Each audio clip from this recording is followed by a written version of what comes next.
नमस्कार बच्चों, आज का विचार है नातिक्रांतानि शोचेत प्रस्तुतान्य नागतानि चिंत्यानि। अर्थात बीती बातों पर दुख न मनाएं, वर्तमान की तथा भविष्य की बातों पर ध्यान दें। जो हो चुका है हमें उसके बारे में नहीं सोचना है, अब क्या हो रहा है और आगे क्या होने वाला है हमें उसकी चिंता करनी है। तो वर्तमान में अपनी पढ़ाई पर ध्यान देना है, आगे अपने भविष्य के बारे में सोचना है, जो हो गया है उसको भूल जाइए। तो आज हम पढ़ते हैं दूसरा पाठ, विलस्य वाणी न कदापि में श्रुता। इसका हिंदी भावार्थ आप पढ़ चुके हैं, देख चुके हैं, कक्षा में हो चुका है, प्रश्न उत्तर भी हो गए हैं। अब हम देखते हैं आज इसकी एक एक लाइन से इसके जितने भी संभावित प्रश्न हैं वो हम देखते हैं, इसकी एक विस्तार सहित व्याख्या देखते हैं। तो पहले आता है पाठ का नाम विलस्य वाणी न कदापि में श्रुता, यानी कि गुफा को मैंने कभी भी बोलते हुए नहीं सुना है। तो विलस्य बिल है, अकारांत नपुंसक लिंग शब्द है, षष्ठी विभक्ति एक वचन। विलस्य यानी कि गुहा या गुफा की, वाणी यानी कि ध्वनि, न एक अव्यय पद है जिसका अर्थ होता है नहीं, कदापि कदा धन अपि अव्यय शब्द है कभी भी, में यानी कि मेरा, मेरे द्वारा, श्रुता यानी कि सुना गया। तो कस्मिंश्चित वने खर नखरः नाम सिंह प्रतिवसति। इसमें कस्मिंश्चित इसका संधि विच्छेद करेंगे, कस्मिन धन चित यानी कि किसी वन में, वैसे ही कस्मिन किसी में, अरण्ये वने, खर नखरः ये एक संज्ञा शब्द है, किसी का नाम है, नाम यानी कि नामक, सिंह वनराज जंगल का राजा शेर, प्रतिवसति इसमें प्रति उपसर्ग है, वस धातु है और लट लकार प्रथम पुरुष एक वचन है, स्मः अव्यय शब्द है, भूतकाल सूचक है। तो यानी कस्मिंश्चित वने खर नखर नाम सिंह प्रतिवसति, इसमें किसी वन में खर नखर नाम का शेर रहता था। तो कह प्रतिवसति स्म, प्रश्न हम करते हैं कह कौन रहता था, तो सिंह प्रतिवसति स्म। किम नाम सिंह प्रतिवसति स्म, किस नाम का शेर रहता था, तो खर नखरः नाम सिंह प्रतिवसति स्म। खर नखरः नाम सिंह कुत्र प्रतिवसति स्म, खर नखर नाम का जो शेर है कुत्र यानी कि कहाँ रहता था, तो कस्मिंश्चित वने किसी वन में रहता था। आगे देखते हैं, सह कदाचित इतस्ततः परिभ्रमण क्षुधार्तः न किंचिदपि आहारं प्राप्तवान। वह इधर उधर घूमता रहा और भूख प्यास से व्याकुल, लेकिन कुछ भी उसको भोजन प्राप्त नहीं हुआ। तो सह वह, कदाचित कदा प्लस चित अव्यय शब्द है, कदाचित यानी कि एकदा एक बार, इतस्ततः यानी कि इतः ततः इधर उधर, परिभ्रमण इसमें परि उपसर्ग है, भ्रम धातु है, क्षत्रि प्रत्यय है, क्षुधार्तः क्षुधाधन आर्तः संधि विच्छेद है, क्षुधार्त यानी कि भूपिच्छितः भूखा, किंचिदपि किंचित धन अपि यानी कि कुछ भी यानी कि थोड़ा सा भी उसको नहीं मिला, ये एक अव्यय शब्द है, आहार यानी कि भोजन, प्राप्तवान यानी कि प्राप्त किया। तो प्रश्न है कह न प्राप्तवान, किसने कुछ प्राप्त नहीं किया, शेर को कुछ नहीं मिला। सिंह कम न प्राप्तवान, शेर ने क्या नहीं प्राप्त किया, क्या नहीं मिला शेर को, भोजन नहीं मिला, तो सिंह आहारम न प्राप्तवान। कीदृशः सिंह आहारम न प्राप्तवान, कैसा शेर को आहार प्राप्त नहीं है, शेर कैसा था, भूखा प्यासा था ना, क्षुधार्तः यानी कि क्षुधार्तः सिंह आहारम न प्राप्तवान। क्षुधार्तः सिंह कियत आहारम न प्राप्तवान, कियत मतलब कितना, भूखे शेर को कितना भोजन प्राप्त नहीं हुआ, बिल्कुल भी नहीं हुआ, किंचिदपि जरा सा भी नहीं प्राप्त हुआ।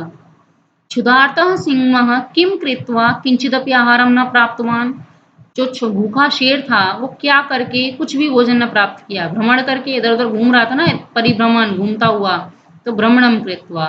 अब कुत्र भ्रमणम कृत्वा किंचिदपि आहारम न प्राप्तवान, कहाँ घूमता हुआ उसको कुछ भी भोजन नहीं मिला, इतस्ततः इधर उधर।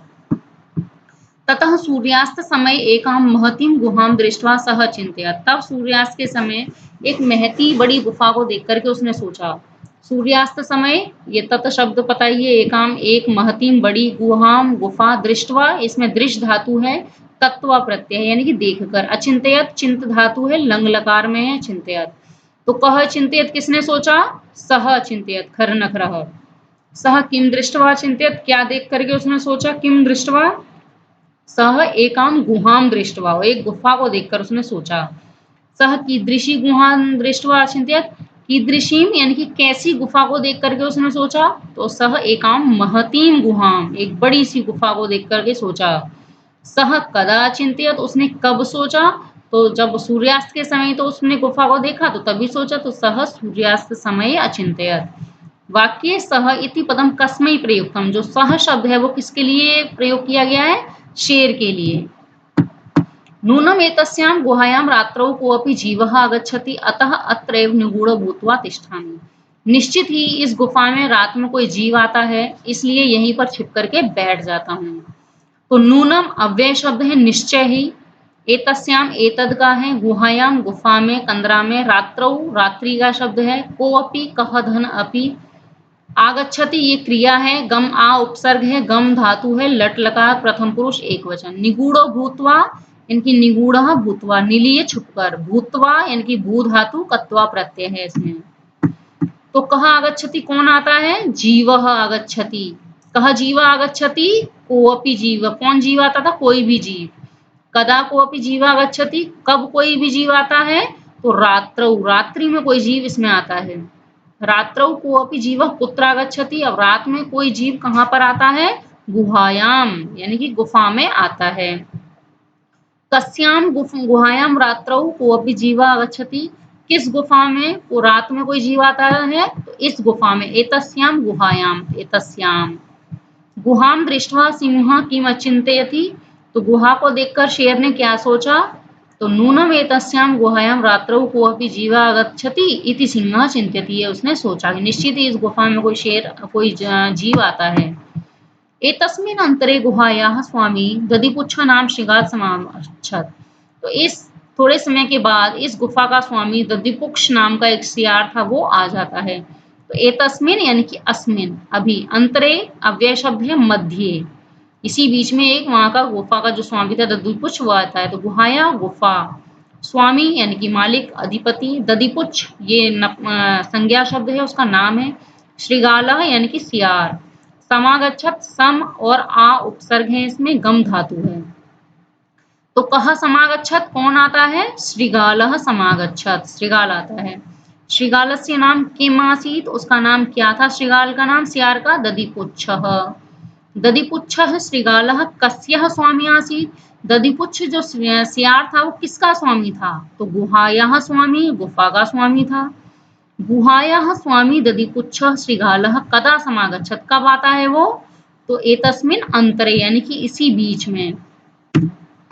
सच यावत् पश्यति तावत् सिंह पद पद्धति गुहायां प्रविष्टा दृश्यते न च बहिरागत, वो जब देखता है तो गुफा के अंदर जाते हुए पैरों के निशान दिखते हैं, लेकिन बाहर आते हुए नहीं दिखते। ठीक है, तो इस लाइन में देखते हैं क्या क्या प्रश्न है।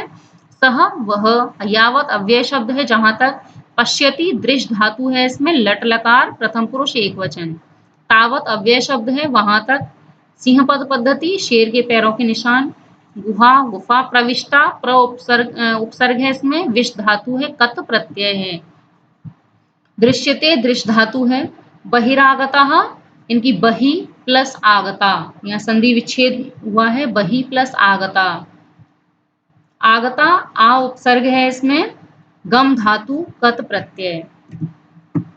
सच यावत पश्यति तावत सिंह पद पद्धति गुहायां प्रविष्टा दृश्यते न च बहिरागता, इसी से कुछ प्रश्न भी हैं। कह पश्यति, तो सह पश्यति।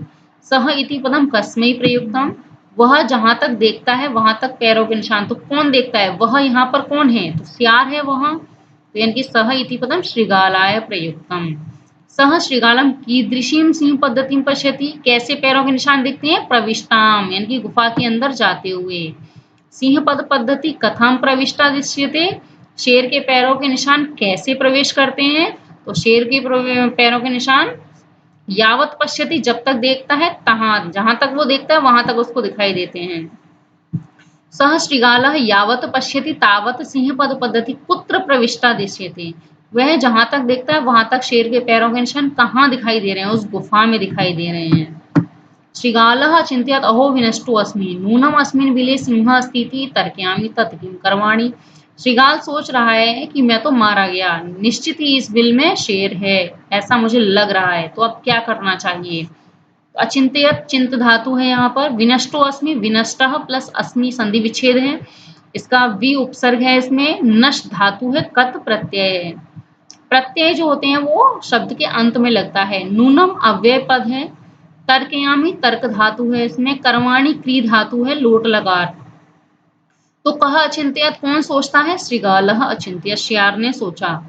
श्रीगालः किम अचिंत्यत, श्रीगाल ने क्या सोचा? तो श्रीगाल ने सोचा अहो विनष्टः अस्मि, मैं मारा गया। श्रीगालः चिंत्यत अहो विनष्टो अस्मि। श्रीगालः किमर्थम विनष्टः जाता, वो कैसे नष्ट होने वाला है? क्योंकि शेर जो है वो बिल में, गुफा में, इसलिए उसको ऐसा लग रहा है कि अब मैं मारा जाऊंगा। धन्यवाद।